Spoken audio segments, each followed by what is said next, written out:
നമസ്കാരം. മലയാളി വാർത്ത ഇൻസൈഡിലേക്ക് സ്വാഗതം. ഇറാൻ ഇസ്രയേൽ സംഘർഷം അവസാനിപ്പിക്കാൻ നിർണായക നീക്കവുമായി America.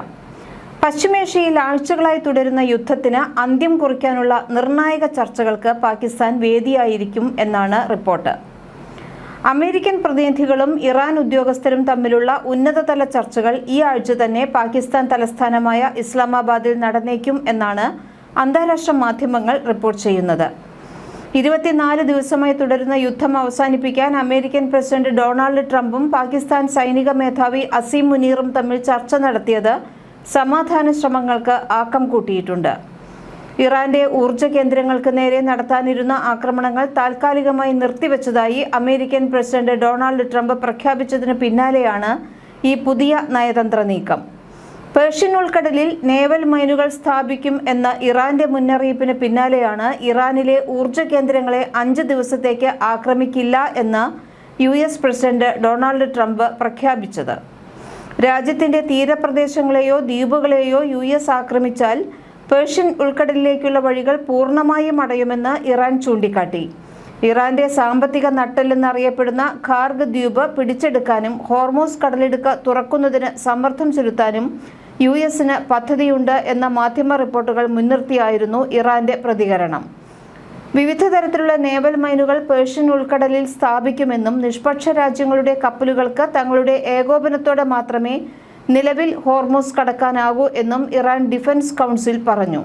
American vice president JD Vance, special envoy Steve Witkoff, Jared Kushner എന്നിവർ ഈ ആഴ്ച തന്നെ ഇറാനിയൻ പ്രതിനിധികളുമായി കൂടിക്കാഴ്ച നടത്തിയേക്കും എന്നാണ് റിപ്പോർട്ട്.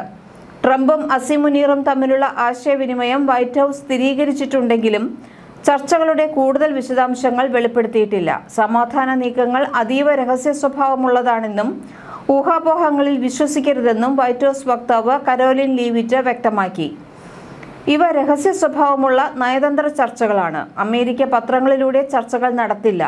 ഇതൊരു അസ്ഥിരമായ സാഹചര്യമാണ്. വൈറ്റ് ഹൗസ് ഔദ്യോഗികമായി പ്രഖ്യാപിക്കുന്നതുവരെ കൂടിക്കാഴ്ചകളെക്കുറിച്ചുള്ള ഊഹാപോഹങ്ങൾ വിശ്വസിക്കരുത് എന്ന് വൈറ്റ് ഹൗസ് വക്താവ് കരോലിൻ ലീവിറ്റ് വ്യക്തമാക്കിയിരുന്നു. ഇതേസമയം സംഘർഷം ഇല്ലാതാക്കാൻ തങ്ങൾ സജീവമായി ഇടപെടുന്നുണ്ടെന്ന് പാകിസ്ഥാൻ പ്രധാനമന്ത്രി ഷഹബാസ് ഷെരീഫ് പ്രതികരിക്കുകയും ചെയ്തു.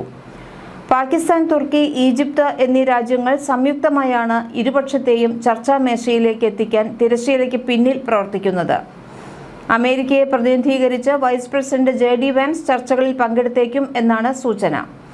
ചർച്ചകളിൽ പുരോഗതിയുണ്ടെന്നും പല കാര്യങ്ങളിലും ഇതിനോടകം ധാരണയിലെത്തിയിട്ടുണ്ട് എന്നും ട്രംപ് അവകാശപ്പെടുമ്പോഴും ഇസ്രയേൽ ഈ നീക്കങ്ങളിൽ അമ്പരപ്പ് പ്രകടിപ്പിക്കുന്നുണ്ട്. സമാധാന ശ്രമങ്ങളെക്കുറിച്ച് അറിവുണ്ടെങ്കിലും ധാരണകളിൽ എത്തിയെന്ന ട്രംപിന്റെ പ്രസ്താവന പ്രതീക്ഷിച്ചതിലും വേഗത്തിലാണെന്നാണ് ഇസ്രയേലിന്റെ ഒരു വിലയിരുത്തൽ. മേഖലയിൽ സമാധാനം പുനഃസ്ഥാപിക്കാൻ തങ്ങൾ പ്രതിജ്ഞാബദ്ധമാണെന്ന് ഇറാൻ പ്രസിഡന്റ് മസൂദ് പെസഷ്കിയാൻ പ്രതികരിച്ചു. ഫെബ്രുവരി 28-ന് തുടങ്ങിയ യുദ്ധത്തിൽ ഇതുവരെ 2000-ലധികം പേർ കൊല്ലപ്പെട്ടതായാണ് കണക്കുകൾ. പാകിസ്ഥാൻ, ഈജിപ്ത്, ഖത്തർ എന്നീ രാജ്യങ്ങൾ നിലവിൽ മധ്യസ്ഥ ശ്രമങ്ങൾ തുടരുക തന്നെയാണ്. യുദ്ധം അവസാനിപ്പിക്കാനും ഇറാനുമായി കരാറിലെത്താനും US പ്രസിഡന്റ് താൽപര്യം അറിയിച്ചതായാണ് നെതന്യാഹു അവകാശപ്പെടുന്നത്. ഇറാനുമായുള്ള ഏത് കരാറും ഇസ്രയേലിന്റെ താൽപര്യം സംരക്ഷിക്കുമെന്ന് നെതന്യാഹു പറഞ്ഞു. യുദ്ധം അവസാനിപ്പിക്കാൻ US നിബന്ധനകൾ തയ്യാറാക്കിയേക്കും എന്ന് ഇസ്രയേൽ മാധ്യമങ്ങളും റിപ്പോർട്ട് ചെയ്യുന്നു. യുറേനിയം സമ്പുഷ്ടീകരണം കുറയ്ക്കുക, ബാലിസ്റ്റിക് മിസൈൽ പദ്ധതി 5 വർഷത്തേക്ക് നിർത്തിവെക്കുക എന്നിവയാണ് പ്രധാന നിബന്ധനകൾ. എന്നാൽ ഈ നിബന്ധനകളൊന്നും ഇറാൻ അംഗീകരിക്കുമോ എന്ന കാര്യത്തിൽ വ്യക്തത വന്നിട്ടില്ല. ഇതേസമയം അമേരിക്കയുമായുള്ള സൈനിക നീക്കങ്ങൾ അവസാനിപ്പിക്കാൻ നിബന്ധനകൾ മുന്നോട്ട് വച്ചിരിക്കിയിട്ടുണ്ട് ഇറാൻ.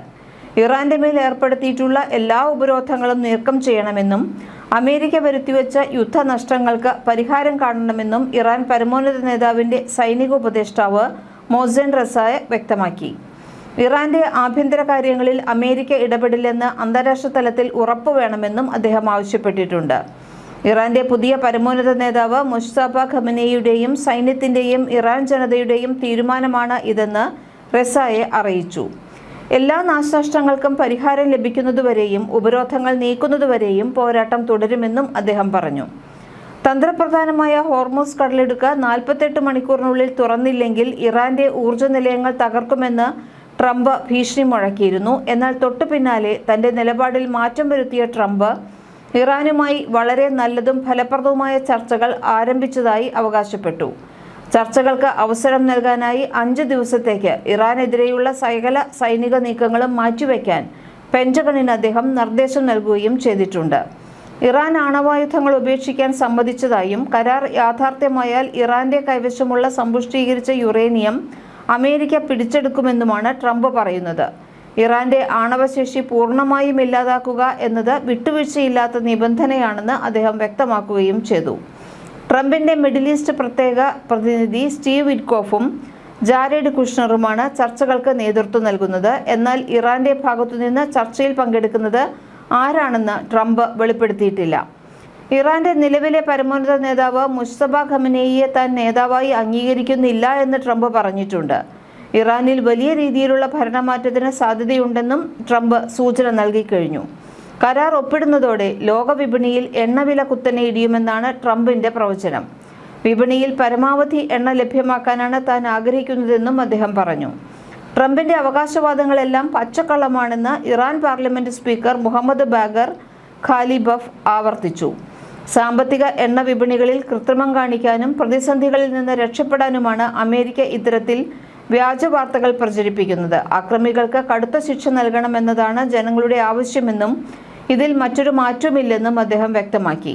മേഖലയിൽ സമാധാനം പുനഃസ്ഥാപിക്കാനുള്ള എല്ലാ പിന്തുണയും വാഗ്ദാനം ചെയ്ത് പാകിസ്ഥാൻ പ്രധാനമന്ത്രി ഷഹബാസ് ഷെരീഫ് ഇറാന്റെ പ്രസിഡന്റ് മസൂദ് പെസഷ്കിയാനുമായി ഫോണിൽ സംസാരിച്ചു. റമദാൻ, ഈദ് വേളകളിലായി ഇരുവരും പലതവണ ആശയവിനിമയം നടത്തുകയും യുദ്ധം അവസാനിപ്പിക്കേണ്ടതിന്റെ അനിവാര്യത ആവർത്തിക്കുകയും ചെയ്തിരുന്നു. പാകിസ്ഥാൻ സൈനിക മേധാവി ഫീൽഡ് മാർഷൽ അസീം മുനീറും ഇറാൻ പ്രസിഡന്റുമായും ട്രംപുമായും ചർച്ചകൾ നടത്തിയതായാണ് വിവരം. അതേസമയം നയതന്ത്ര നീക്കങ്ങൾ സജീവമാണെന്ന് വൈറ്റ് ഹൗസ് പ്രതിനിധികളും ഇറാന്റെ വിദേശകാര്യമന്ത്രി അബ്ബാസ് അരാഗ്ചിയും തമ്മിൽ നടന്ന ചർച്ചകൾ സൂചിപ്പിക്കുന്നു. ചർച്ചകൾക്കായി 5 ദിവസത്തെ വെടിനിർത്തൽ പ്രഖ്യാപിച്ച ട്രംപ് ഇറാൻ ചർച്ചയ്ക്കായി തന്നെ സമീപിച്ചുവെന്നും അവകാശപ്പെട്ടു. എന്നാൽ കഴിഞ്ഞ 24 ദിവസമായി അമേരിക്കയുമായി യാതൊരുവിധ ചർച്ചകളും നടത്തിയിട്ടില്ലെന്ന് ഇറാന്റെ വിദേശകാര്യ മന്ത്രാലയം ഔദ്യോഗികമായി പറഞ്ഞു. നിലവിൽ യുദ്ധം അവസാനിപ്പിക്കുന്നതിലും തീർപ്പാക്കാത്ത വിഷയങ്ങൾ പരിഹരിക്കുന്നതിലുമാണ് ചർച്ചകൾ കൂടുതൽ ശ്രദ്ധ കേന്ദ്രീകരിക്കുന്നത്.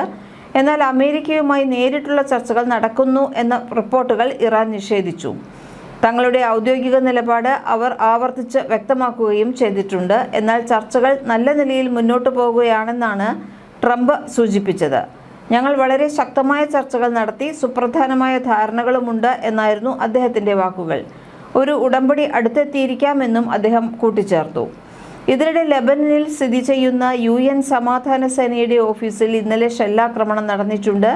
ഇസ്രയേലിന് നേരെ ഹിസ്ബുള്ള ശക്തമായ ആക്രമണം നടത്തി. മധ്യ ഇസ്രയേലിൽ ഇന്നലെ ഇറാനിയൻ മിസൈലുകൾ എത്തിയെങ്കിലും അവ തകർത്തു. മറ്റൊരു സംഭവത്തിൽ തെക്കൻ ഇസ്രയേലിലെ ആഷ്കെലോണിൽ മിസൈൽ അവശിഷ്ടങ്ങൾ വീണ് നാശനഷ്ടമുണ്ടായി. ഇസ്രയേലിന്റെ വടക്കൻ മേഖലകളിലേക്ക് ഇറാൻ വീണ്ടും മിസൈൽ ആക്രമണം നടത്തിയിട്ടുണ്ട്. ഇസ്രയേലിന്റെ അത്യാധുനിക വ്യോമ പ്രതിരോധ സംവിധാനമായ ഡേവിഡ് സ്ലിങ്ങിലുണ്ടായ സാങ്കേതിക തകരാർ കാരണം ചില മിസൈലുകൾ രാജ്യത്തിന്റെ തെക്കൻ മേഖലകളിൽ പതിക്കുകയും നിരവധി പേർക്ക് പരിക്കേൽക്കുകയും ചെയ്തിട്ടുണ്ട്. കുവൈറ്റ്, സൗദി അറേബ്യയുടെ കിഴക്കൻ പ്രവിശ്യയാണ് ബഹ്റൈൻ എന്നീ ഗൾഫ് രാജ്യങ്ങൾക്ക് നേരെയും തുടർച്ചയായി മിസൈൽ ഡ്രോൺ ആക്രമണങ്ങൾ തുടരുകയാണ്. ഇറാനിൽ നിന്നുള്ള മിസൈൽ ആക്രമണങ്ങളെ ചെറുക്കാൻ ഗൾഫ് മേഖലയിലേക്ക് ഹ്രസ്വദൂര വ്യോമ പ്രതിരോധ സംവിധാനങ്ങൾ അയക്കുമെന്ന് ബ്രിട്ടീഷ് പ്രധാനമന്ത്രി കീർ സ്റ്റാമർ അറിയിച്ചിട്ടുണ്ട്. ചുരുക്കത്തിൽ യുദ്ധം 25 ദിവസം പിന്നിടുമ്പോഴും സമാധാനത്തിനുള്ള സാധ്യതകൾ വിദൂരം തന്നെയാണ്. മേഖലയിലെ കൂടുതൽ ഭാഗങ്ങളിലേക്ക് സംഘർഷം വ്യാപിക്കുന്നതും എണ്ണ വിപണിയിലെ പ്രതിസന്ധിയും ആഗോളതലത്തിൽ തന്നെ വലിയ ആശങ്കയാണ് സൃഷ്ടിക്കുന്നത്. ഈ സാഹചര്യത്തിൽ ഇസ്ലാമാബാദിലെ കൂടിക്കാഴ്ച യാഥാർത്ഥ്യമാവുകയാണെങ്കിൽ അത് പശ്ചിമേഷ്യൻ യുദ്ധത്തിന്റെ ഗതി തന്നെ മാറ്റുന്ന വലിയൊരു വഴിത്തിരിവാകും. മലയാളി വാർത്ത ഇൻസൈറ്റ്.